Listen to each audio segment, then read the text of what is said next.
กราบทักทายสบายดีและสวัสดีครับพ่อแม่พี่น้องเนาะบอกว่าจะอยู่ในประเทศหรือว่าต่างประเทศก็ขอต้อนรับพี่น้องเข้าสู่สองของว่าวแพงเราเนื้ออีกคือเก่าคือเดิมพี่น้อง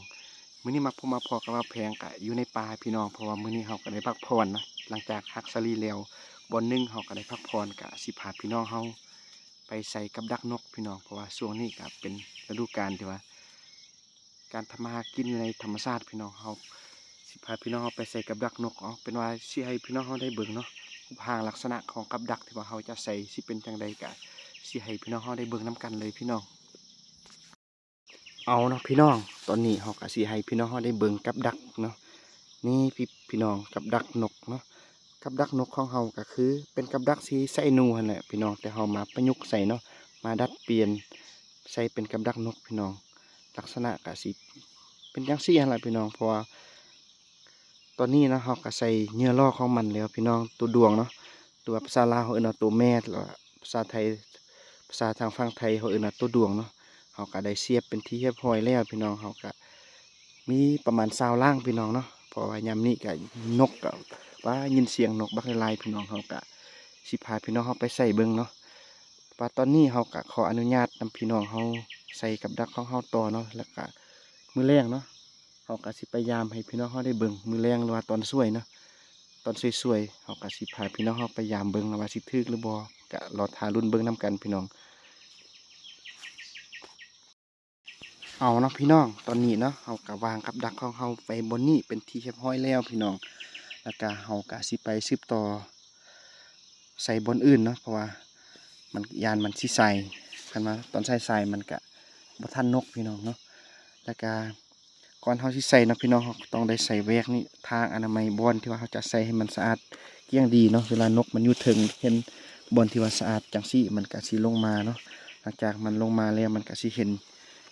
เหยื่อที่ว่าเขาเสียบใส่ในกับดักมันก็สิลงมากินเนาะหลังจากนั้นมันก็สิถึกเนาะเอาเป็นว่าเขาก็สิไปใส่ล้างต่อไปเลยพี่น้องจังใดก็รอรุ่นเบิ่งน้กันเด้อพี่น้องเอาเนาะพี่น้องตอนนี้ก็เป็นเวลาตอนเที่ยงเนาะเขาก็สิไปยามเบิ่ง กับดักนกที่ว่าเขาวางใส่ในตอนเช้าหั่นเนาะว่ามันสิถึกหรือบ่ก็รอทารุ่นเบิ่งน้กันพี่น้องแล้วก็ตอนนี้เขาก็สิพาพี่น้องเขาไปเบิ่งเลยพี่น้องตอนนี้เนาะพี่น้องเขาก็ได้เข้าไปอยู่ในป่าแล้วเนาะเขาก็สิไปยามเบิ่งสังเกตเบิ่งคันว่ามันถึกว่ามันบ่ถึกพี่น้องนี่กับดักของเขาก็อยู่นี่พี่น้องเขาก็สิวางไว้นี่เนาะมืออื่นมือฮื้อมือแรงเนาะจังมายามใหม่พี่น้องคันว่ามันบ่ถึก มือแรงจึงมากู้คืนเนาะพี่น้องล่างใดที่ว่ามันทึกเขากะสิเอานกเนาะแล้วก็กับดักกะสิวางไว้บนเก่าให้แล้วพี่น้องตอนนี้เนาะเขากะสิไปยามเบิงล่างที่ซองพี่น้องล่างที่ซองมารุ่นเบิงว่าสิทึกหรือบ่ป้าพี่น้องทึกอีกแล้วทึกแล้วพี่น้องตัวแรกแหกมันพี่น้องนี่ป้าหมดตอมมันพี่น้องหมดมาตอมสงสัยมันทึกแต่เศร้าเนาะเขาก็สิเอานกนี่ออกเนาะแล้วก็กับดักเขาก็สิวางไว้นี่คือเก่าพี่น้องเอาเนาะพี่น้องหลังจากที่ว่าเขาเอานกขึ้นออกแล้วเนาะเขาก็สิเอากับดักของเขาวางบนนี้ไว้คือเก่าพี่น้องรอท่าเบิ่งมือแรงเนาะว่ามันสิทึกคือเก่าบ่เนาะรอท่ารอรุ่นเบิ่งไปน้กันพี่น้องตอนนี้เนาะก็มาเบิ่งหลังต่อไปเลยพี่น้องก็รอรุ่นเบิ่งว่าสิทึกบ่หรือว่าบ่ทึกเนาะค่อยๆรุ่นเบิ่งไปน้กันป้าบดทึกพี่น้อง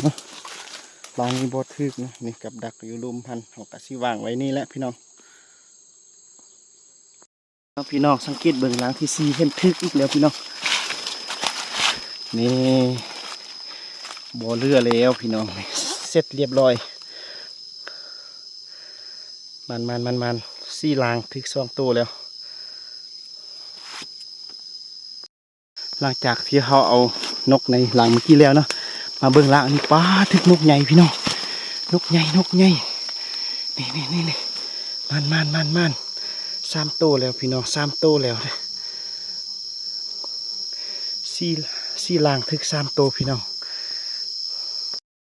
พี่น้องหลังนี่ลั่นอยู่เนาะแต่ว่าบ่ทึกเนาะบ่เห็นนก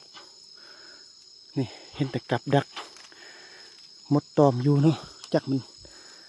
ทึกหรือว่ามันปิวไปทางใดเนาะสงสัยมันลันลาเนาะบ่ทึก เขาก็สิวางไว้นี่คือเก่าพี่น้องเนาะเสียดาย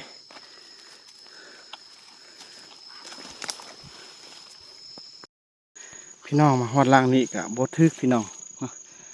กลับก็ยังอยู่นี่เนาะเขาก็สิวางไว้นี่ต่อเนาะมื้อแรงมาเบิ่งอีกรุ่นเบิ่งสิถึกหรือบ่พี่น้องมาเบิ่งล่างนี่พี่น้องเขาใส่อยู่ในแคมให้พี่น้องแคมให้เข้าเขาก็คิดว่านกเนาะมันสิมากินข้าวให้เลยก็สิเห็นกับดักของเขานะพอดีมาก็ทึกแท้พี่น้องทึกตัวที่ 4แล้วพี่น้องเนี่ยเขาก็สิปลดนกนี่ออกแล้วก็สิวางกับดักไว้คือเก่าเขาสิมารอรุ่นเบิ่งล่างสุดท้ายพี่น้องล่างสุดท้ายบ่ทึกพี่น้องนะครับดักเขาอยู่ลุ่มเนาะแล้วก็ตอนนี้เนาะเขาก็สิได้กลับไปแต่งอยู่โคกินก่อนพี่น้องอยู่ในบ่อนที่ว่าเที่ยงให้เที่ยงส่วนเนาะพี่น้องกลับไปกินข้าวเนาะสำหรับมื้อนี้เนาะการใส่กับดักของเฮาก็ถืออยู่ใน4 โตวพี่น้องสำหรับหอบทำอิฐเนาะ เอาเนาะพี่น้องสำหรับการมาใส่กับดักนกของเฮาเนาะมื้อนี้ก็ถืออยู่ใน4 โตวเนาะพี่น้องสำหรับรอบแรกแหกมานก็เป็นหอบทำอิฐของปีเนาะอันนั้นเฮาก็ได้ปิ้งแล้วพี่น้องปิ้งนก3 ตัวเนาะปิ้งนกแซ่บๆแล้วก็ตัวนี้เฮาก็ยังบ่ทันได้ลกคนมันเทื่อเนาะเฮาก็สิปิ้งคือกันพี่น้องเอานะพี่น้องตอนนี้ก็สิได้กินข้าวกินน้ำพี่น้องนี่อาหารการกินของเฮาก็บ่ได้มีหยังหลายเนาะตำมักทั่วพี่น้องมักทั่วอยู่ในไร่แล้วก็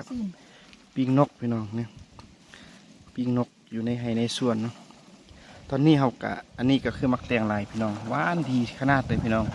เฮาก็สิขออนุญาตกินข้าวกินน้ำก้อนพี่น้องเนาะเอาเนาะพี่น้องเนาะตอนนี้เฮาก็ได้กินข้าวกินน้ำแล้วเนาะหลังจากกินข้าวกินน้ำแล้วเฮาก็สิได้เฮ็ดเวียกเฮ็ดงานของเฮาต่อเพราะว่ามื้อนี้ก็บ่ได้มาฮักซาลีเนาะมีแต่มาซ่อมแปลงเหล่าซาลีส่วนบ่อน1พี่น้องเพราะว่ามื้อวานมื้อก่อนเฮาก็ได้ฮักบ่อน1แล้วเนาะแล้วก็มื้อนี้เฮาก็สิได้มาซ่อมแปลงเหล่าซาลีอีกส่วนหนึ่งเป็นว่าสิให้พี่น้องเฮาได้เบิ่งบ่อนที่ว่าเฮาซ่อมแปลงเนาะหลังจากเบิ่งแล้วเฮาก็สิได้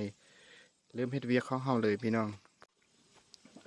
บ่อนนี้พี่น้องมันก็คือบ่อนที่ว่าเฮาสิซ่อมแปลงเนาะเพราะว่านี่ไม้ที่ว่าเฮาใส่เอ็มบ่อนนี้มันปวกกินหมดพี่น้องเนี่ยว่ามันผีมันพังหมดพี่น้องเฮาก็สิเลยเอาตัวไม้มาใส่เลยเนาะเพราะว่าเมื่อกี้เฮาก็ไปตัดไม้เนาะไปตัดไม้ไผ่ไม้เหี้ยเนาะเอามาลำหนึ่งเนาะมัดหนึ่งเฮาก็สิมาสับมัดใส่แปลงบอนที่ว่ามันเพหั่นเนาะพี่น้องเนี่ยสังเกตเบิ่งว่า